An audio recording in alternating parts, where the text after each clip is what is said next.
Hey guys, welcome back to my channel. And if you're seeing this right now, that means what I envisioned in my head actually was successful. So hopefully this actually works out.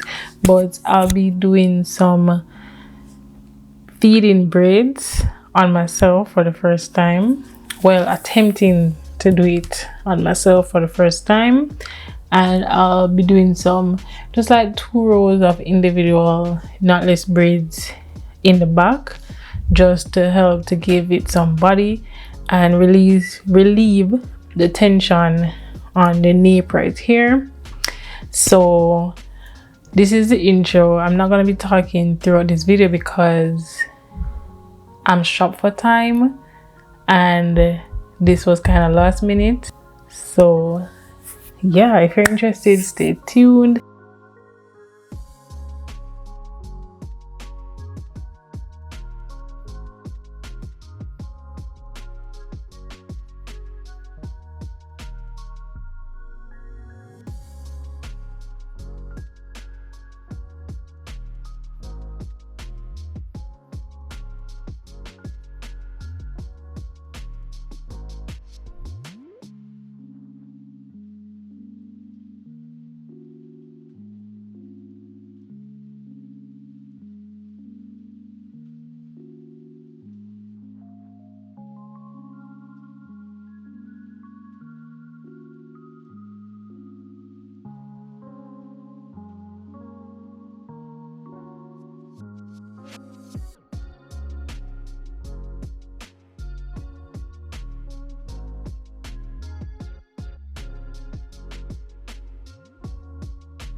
So I'm finally done, and I only did one row of box braids in the back, and this is the finished look.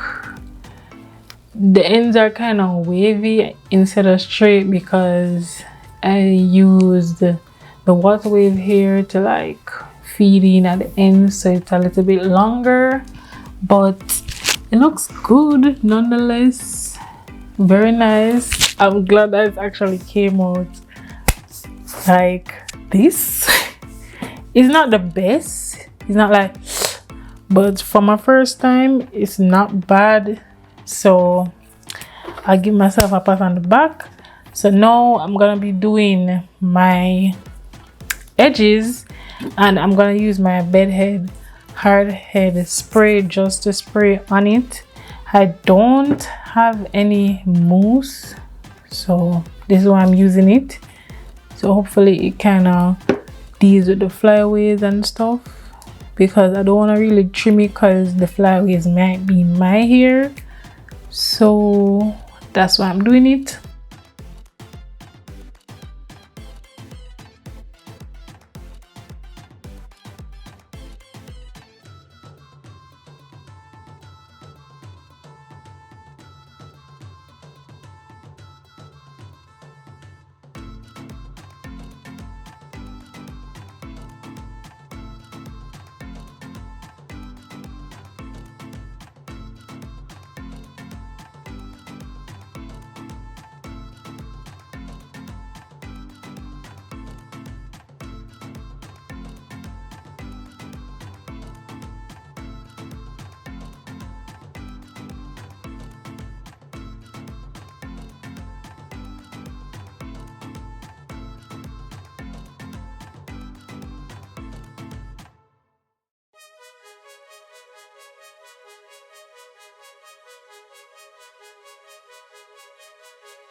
So that's it for this video, guys. Thank you guys for watching. Don't forget to subscribe, turn on the post notifications so you don't miss when I post another video. Also like this video, comment down below, and I'll see you guys in my next one. Bye.